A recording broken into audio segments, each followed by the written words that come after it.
Onboarding new employees should never feel like a maze. Yet for many teams, week one is a week full of jargon, blur, and all kind of different forms that people have to fill and learn immediately so that they can integrate into the organization. Only a very small percentage of new employees actually say that their organization that they just got hired does onboarding well. And the cost of the churn as a result of this is brutal. Today, I'll show you a practical system how to design clarity across languages and cultures so that every new hire starts strong. All right, so here's the real reason why this matters. Clarity on day one shapes performance, trust, and retention starting from day one. Imagine this, you're a new employee and you're starting in a global country and English is their second language. And from day one, they jump into the onboarding program and it's full of PDFs, acronyms, different culturally communicated materials in different ways, all in a rapid fire, high volume orientation type of way. By day three, their mind's in a blur. The training that you have worked so hard on building doesn't have the effect that it should have, and it's not creating that honeymoon period that every new team member should be experiencing at the get-go of their working relationship. If you don't start a new team member by creating an ROI on that very first onboarding process for your organization, it sets the theme for how things are going to go later in their employee experience. And most of the time, many employees, after they've been in this onboarding process for a few days, they're even afraid to ask questions because they don't want to seem like the one who's prepared or someone who's not understanding the material. If nobody else is asking questions, well, I'm not going to ask a question either. I'm just going to kind of skate by and hope nobody notices me. And too often, that's the situation that new employees find themselves in.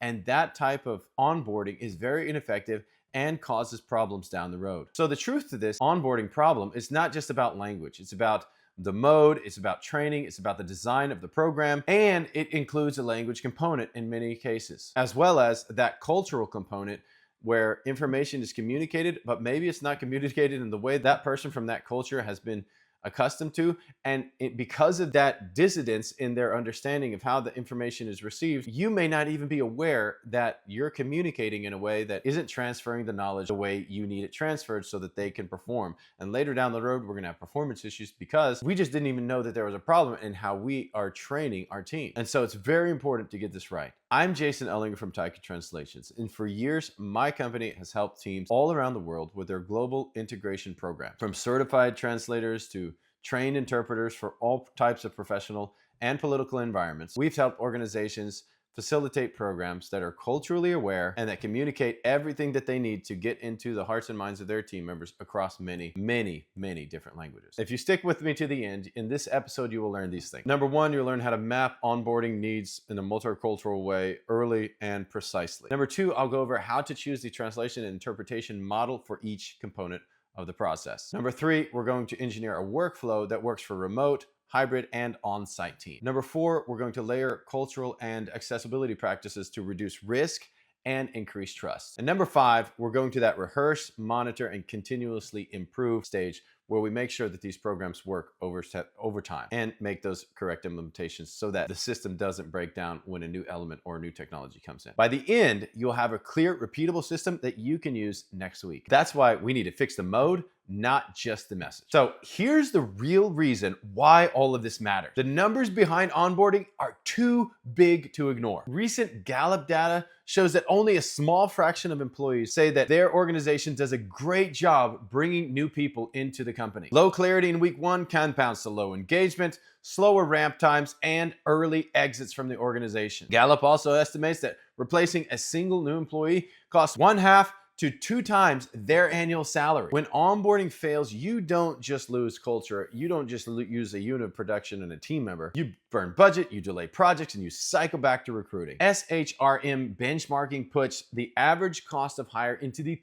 thousands and thousands of dollars. If a hire walks within that first week or struggles with productivity over the next 5 to 6 months because onboarding was unclear and inaccessible, the upfront investment simply gets written off or completely lost. And I don't know about you, but I'm not in business to lose money. Pew analysis from census data shows that 67 million people in the US today speak other than English as their native language in the workforce right now. If your onboarding isn't usable across languages, cultures, and even literacy levels of those cultures, you will miss talent, you'll lose trust, and increase error. So what's the takeaway from all this?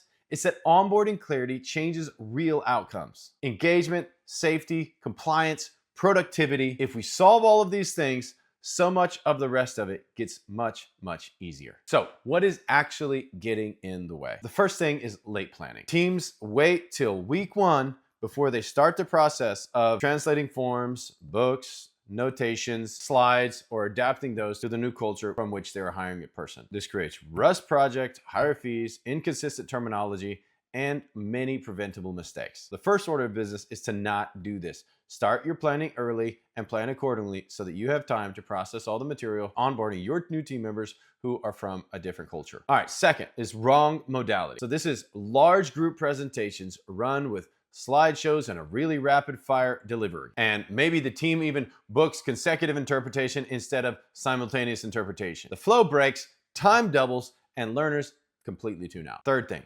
tech and environment. Remote sessions rely on platforms without proper language channels, without the captions, and without the audio feedback. So microphones, headsets, and room acoustics are an afterthought. Nobody even takes those into consideration, but they have a big impact on the people who are experiencing this onboarding process. People strain to hear, they miss steps, and then they just start guessing. And I don't know about you, but when I bring new team members into this company, I want to make sure that our mission, vision, values, and all the critical elements of the organization and their work is crystal clear. Because we have a saying around our organization, and that is to be unclear is to be unkind. Meaning, if the leader did not do their job to correctly and clearly communicate to the team member what and how they were supposed to do it, and even with what values we have in our organization that we all live by, then it's the leader's responsibility, not the team members, when performance suffers. So many people don't realize this next one, and it's this: dialects and terminology mismatches. Spanish is not just a one-size-fits-all. We say, well, this person speaks Spanish. Well, what Spanish do they speak? Safety terms, benefits, jargon, and IT acronyms, they differ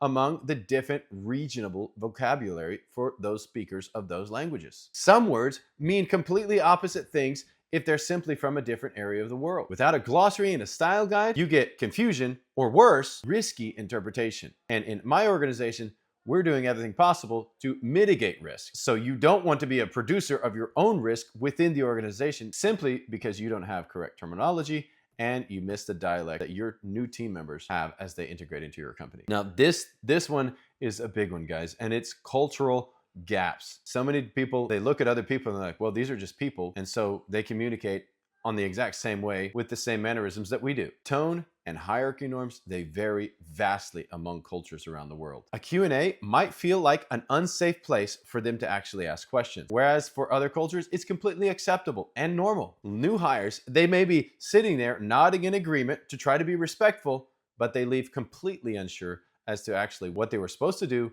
or what the speaker meant by what they said. The issue isn't motivation of the team members. The issue isn't the quality of the person. The issue lies more around the psychological safety and context that that team member feels in that environment. So inaccessible channels is the next one. Inaccessible channels. Dense PDFs, tiny fonts, low contrast, no alt text, and no captions compounds the problem for global and neurodiverse audiences. The information exists, but it's not usable. So imagine this. A 90-minute safety orientation runs in English with a bilingual buddy on standby. The buddy answers a few whispered questions, but key instructions are missed. A week later, a near-miss incident happens on the floor. The cost of missing this isn't just time, it's increased risk. These are not just language problems alone, they're design problems. That's why we need to fix the system that delivers the message. Most teams make a wrong turn right here. They treat onboarding as a checklist,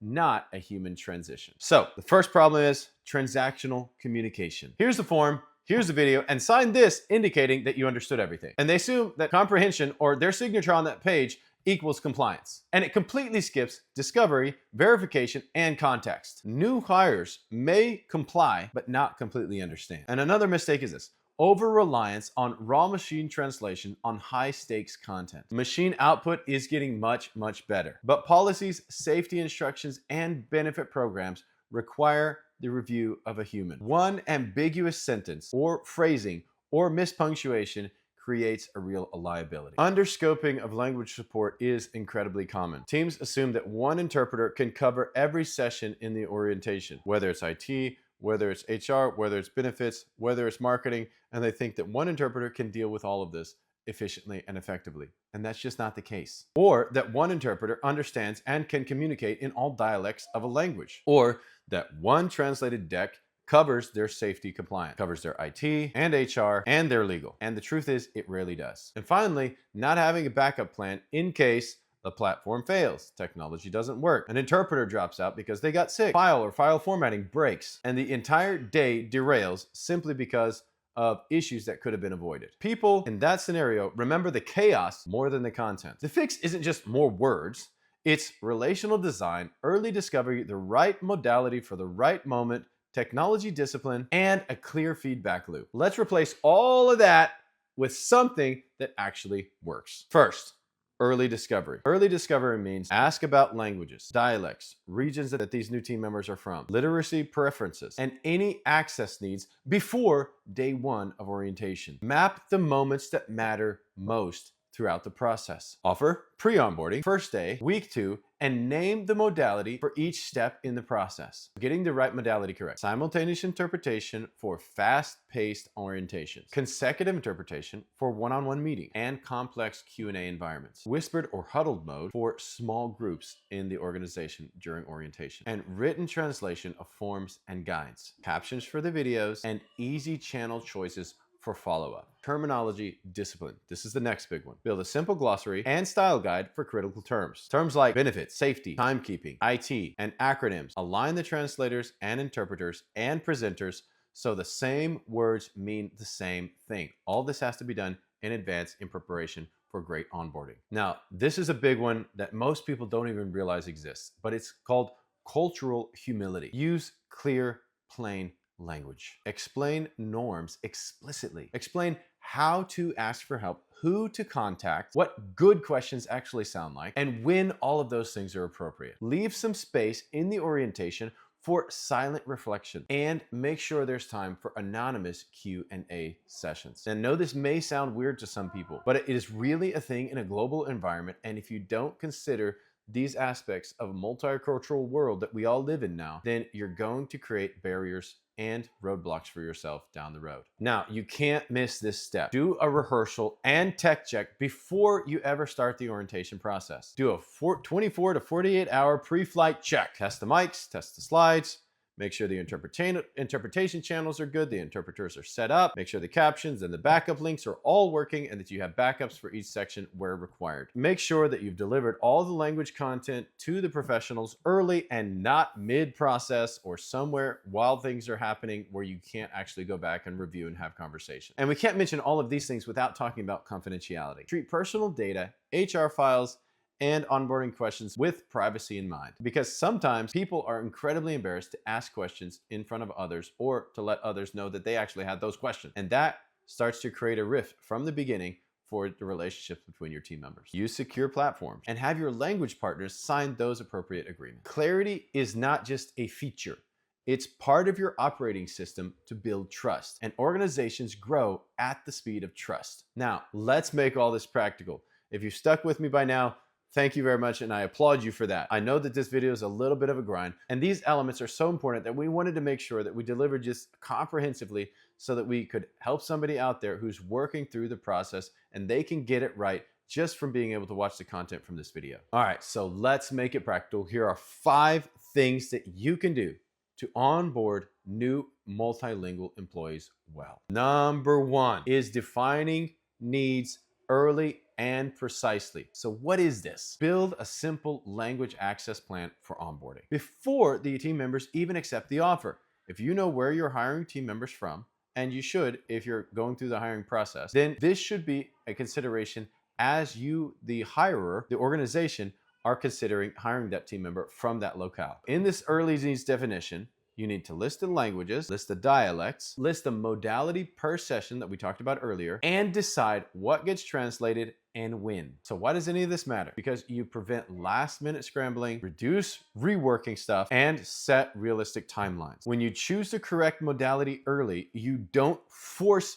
fit interpretation into the wrong container. How can you even do this? You can add language access to your offers and your pre-onboarding forms. What is your preferred language, dialect, captions, preferences, reading comfort, and even your time zone. Second, map the onboarding journey for the new team member in their language. Offer call, the paperwork, the orientation, safety training, IT setup, manager one-on-ones, and all team rituals, meeting sequences, and so forth. And next to each one of these, pick a modality. You just simply need translation of the content. Do you need simultaneous or consecutive interpretation support? Do you need captions, or do you simply need like a whisper interpreter, sort of bilingual support? Identify glossary heavy moments early. Benefits, safety, ethics of the organization, or a clear and understandable communication of the missions, vision, and values of the organization. Flag those glossary heavy moments for specific interpretation support or translation support. And make sure you have the human translation from a person who knows that content, that context, and the dialect that your new team members are speaking, so that you can integrate them into the organization. And then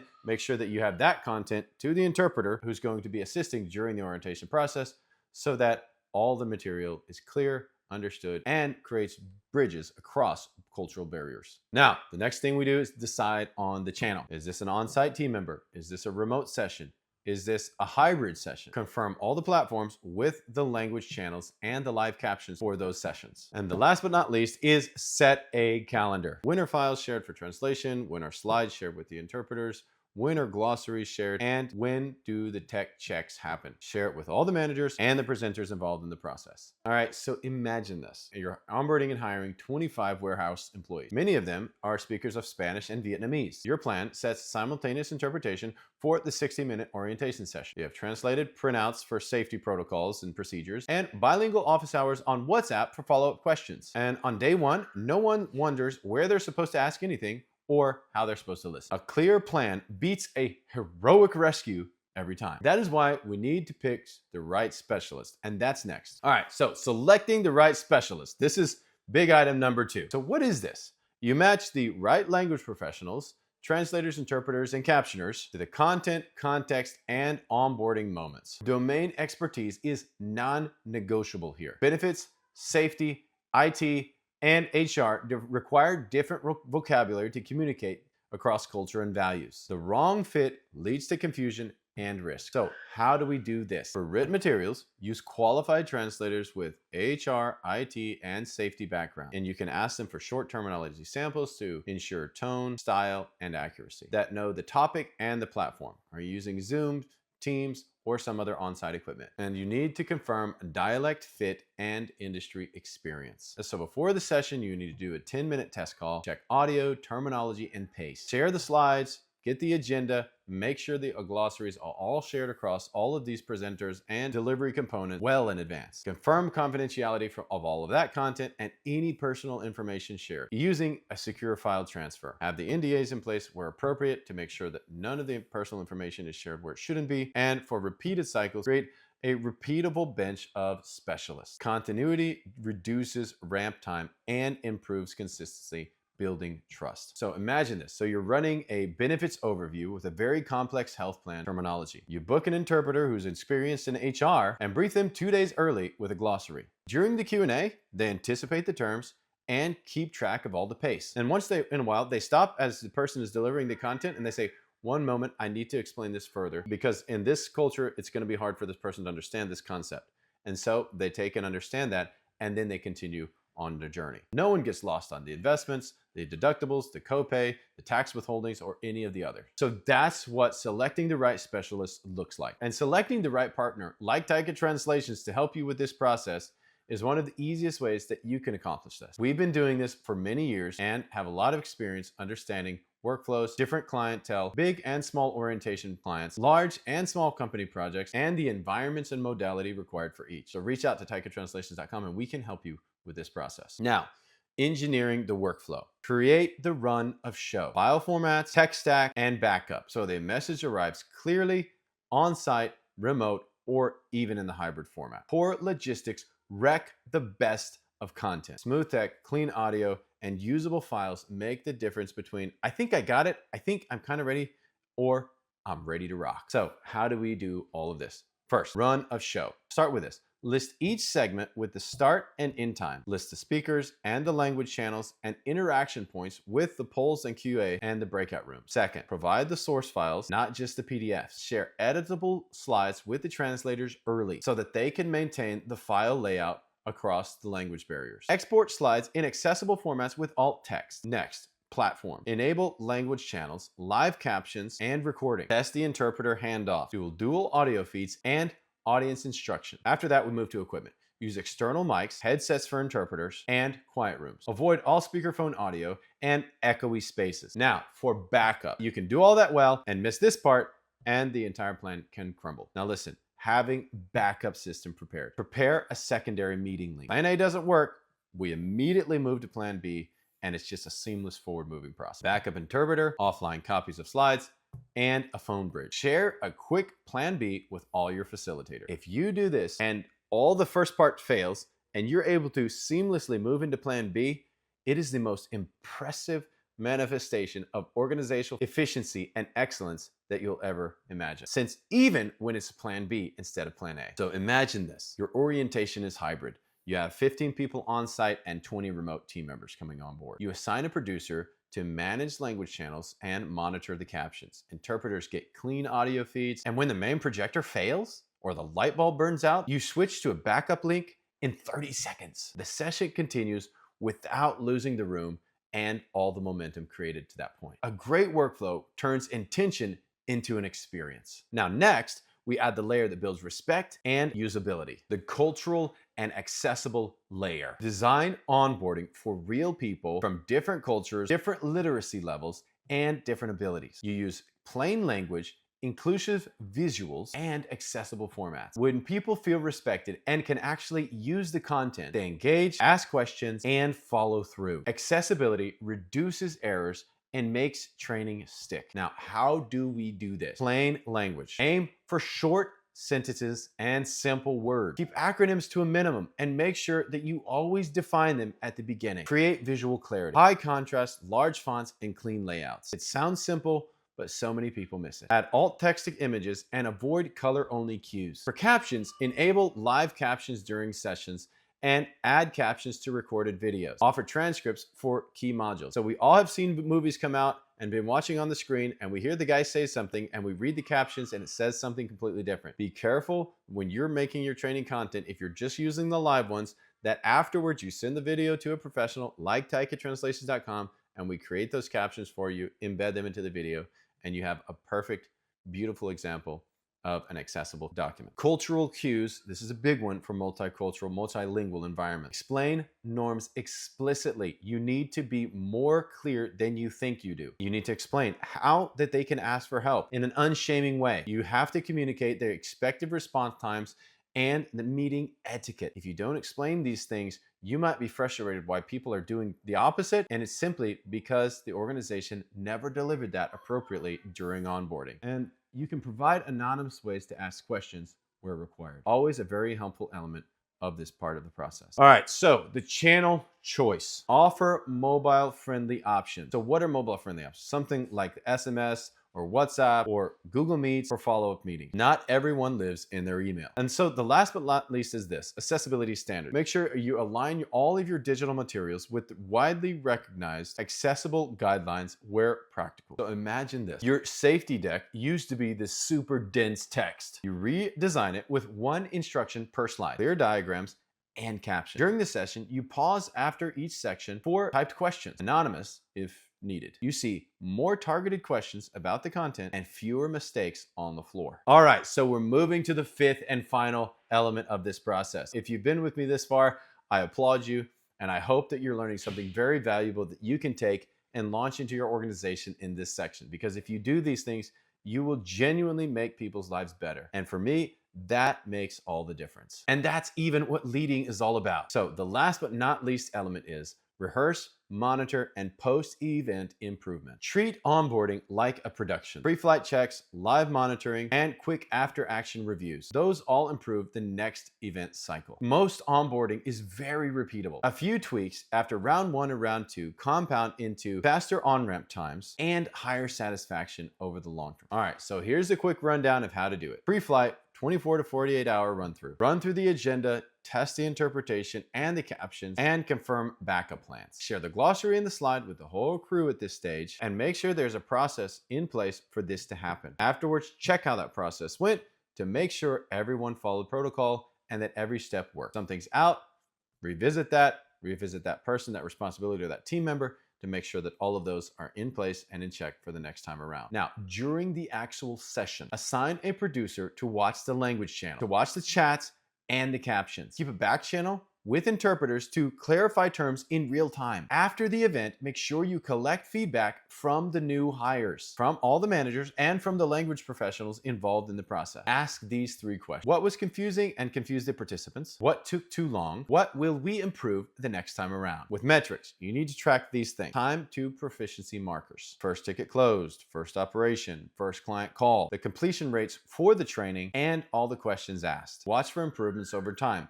Many of those questions that were asked can be added to the new slides so that the interpreter, if they see something's being asked again and again and again, or if the presenter sees that something is being asked again and again and again, they can implement that into the slides so that that question is just dealt with all along the way. And the final element of this is make sure there's a sustainable program. Update the glossaries, fix unclear slides. Wherever you're losing the audience or they seem like they're dozing off, insert energy there that re-engages, and refine your run of show. Pay it forward to the hiring managers in a short what to expect in week 1 handout. All right, so before we wrap, I know this is a lot, but here's your next move. If you're hiring in the next 60 days, pick one upcoming cohort and pilot this: a short language access plan, a glossary of your top 20 terms, and a 24-hour pre-flight check. You will feel the lift immediately. Those are easy to do and very practical. And if you want a simple plan or glossary template, reach out to TaikaTranslations. Ask for the onboarding clarity checklist. We are more than happy to share and point you in the right direction and modality for your content. And if you need translation, interpretation, or facilitation of all of the above, we are here to help. We can make it easier and help you streamline your process. Thanks for sticking with me to the end of this video, and I look forward to serving you in the next.